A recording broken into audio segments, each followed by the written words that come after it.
Pemimpin Tiongkok dan pemimpin Indonesia bertemu merayakan 10 tahun kemitraan strategis komprehensif Indonesia-Tiongkok dengan pertemuan bilateral di Chengdu, Tiongkok pada 27-28 Juli 2023 kemarin. Pertemuan tersebut atas inisiatif Presiden Xi Jinping yang mengundang Presiden Jokowi sambil menikmati jaringan metro dan kebesaran bangunan di kota Chengdu, Provinsi Sichuan. Kota Chengdu dipilih bukan Beijing karena transportasi di kota Chengdu sangat modern yang memiliki New Century Global Center, bangunan terluas di dunia dengan floor area sekitar 1,7 juta meter persegi. Kota Chengdu dipilih tentunya agar Presiden Jokowi terkesan dengan pembangunan kota, infrastruktur jalan, serta kemegahan bangunan terluas di dunia tersebut. Presiden Xi Jinping sangat cerdas dengan mengetahui ambisi Presiden Jokowi ingin memiliki IKN namun belum punya investor untuk membangun tata kota barunya tersebut. Tentunya Tiongkok menjual dirinya yang siap menjadi mitra strategi jangka panjang Indonesia dalam membangun IKN. Untuk itu Xi Jinping menawarkan kesepakatan. 8 kesepakatan ekonomi akhirnya ditandatangani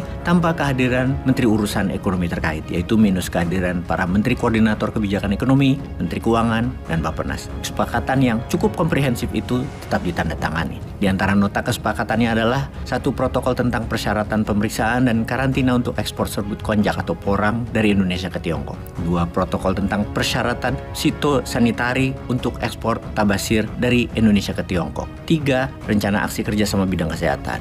4 pusat penelitian dan pengembangan bersama budidaya laut. 5 kerjasama perencanaan berbagai pengetahuan dan pengalaman terkait pemindahan ibu kota baru Indonesia. 6 peningkatan kerjasama Indonesia-Tiongkok Two Countries Twin Parks. 7 kesepakatan ekonomi dan teknis. Dan terakhir 8 pendidikan bahasa Mandarin. Dengan kesepakatan ini, kita sebagai rakyat jelata sangat penting untuk lebih mencermati, menyelidiki hubungan Indonesia dengan Tiongkok tersebut dan mempelajari isi kesepakatan yang 8 tersebut. Entah sudah dipelajari oleh para menteri terkait atau belum, kita asumsinya adalah sudah, gitu aja, biar kita selalu berprasangka baik. Apa manfaat nyata dari kerjasama kali ini? Karena Indonesia seharusnya tidak boleh mengorbankan kepentingan nasional hanya untuk memenuhi ambisi Tiongkok untuk jadi raja dunia. Namun, kita tidak memastikan kesepakatan bilateral tersebut memberikan keuntungan yang jelas bagi Indonesia. Misalnya, publik telah melihat kepentingan ekonomi Tiongkok selama ini dengan Indonesia dalam 10 tahun terakhir yang mendominasi misalnya hilirisasi nikel telah merugikan Indonesia karena tenaga kerja yang digunakan saja mayoritas bukan putra bangsa Indonesia. 8 kesepakatan ekonomi Xi Jinping dan Jokowi yang baru tersebut jangan lagi melahirkan banyak persoalan ekonomi dan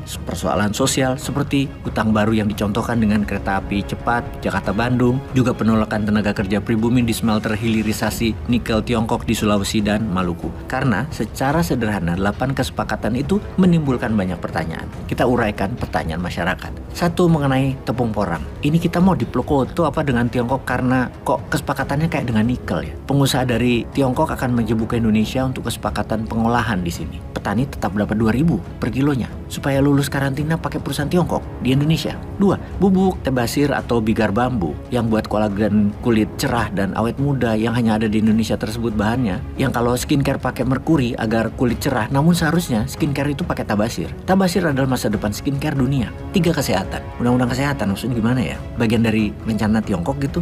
4 riset dan pengembangan industri plant breeding dan budidaya laut. Kita ini raja laut, kita dapat apa dari kesepakatan ini? 5 IKN. Pertanyaannya, arahnya kemana sih IKN? Bikin ibu kota kok melibatkan asing? Jadi gimana sih maksudnya? Kayak bikin properti aja gitu ya. Ini ibu kota loh. 6 Twin Park. Ini Two Country Twin Park maksudnya gimana? Kayak one country itu sistem Taiwan Tiongkok yang sebentar lagi jadi satu country satu sistem komunis gitu ya? Atau gimana sih maksudnya Twin Park itu? 7 ekonomi itu kerjasamanya bagaimana? Kita bergantung ekonomi dengan Tiongkok atau gimana gitu ya? 8 bahasa Mandarin. Ini pertanyaan bingung nih. Biarkan alami saja antar warga belajar bahasa Mandarin. Jangan pemerintah bahwa negara lain mengharuskan bisa bahasa Mandarin. Ini merupakan tusukan serangan cultural warfare semestinya. Bener deh, sebaiknya tepung porang dan bubuk tabasir yang untuk kolagen kecantikan itu tidak usah keluar dari Indonesia. Ratusan juta penduduk Indonesia tuh kulitnya tidak kinclong kan? Ya biarlah tabasir di Indonesia, biar kita pada kinclong. Juga kita butuh perbaikan gizi dari tepung konjak atau porang. Jual sewajarnya untuk bangsa sendiri. Kalau negara lain butuh, ya tunggu kita penuhi kebutuhan warga dulu, baru sisanya diekspor. Karena sesungguhnya masyarakat banyak yang gelisah atas keterburu-buruan atau keputusan tanpa kajian mendalam yang selama ini dilakukan, yang ujung-ujungnya bermasalah atau membuat Indonesia rugi. Kita paham, banyak masyarakat awam tidak paham bernegara, namun ketidakpahaman jangan dimanfaatkan pejabat atau buzzer rupiah sebagai senjata mengelabui rakyat. Seperti misalnya pada kemarin di TV One, dalam obrolan Karni Elias dengan Menteri Investasi bilang, benar harga nikel dunia yang hilirisasi dijual harganya lebih murah 50% ke Tiongkok, plus tidak bayar pajak lagi. Ini bukan berita baru. Banyak pengamat yang telah mengatakan bahwa Indonesia itu rugi dagang dengan Tiongkok. Yang dikesankan kita ekspor mendapatkan nilai 400 triliun rupiah itu padahal uangnya Tiongkok, bukan untungnya Indonesia.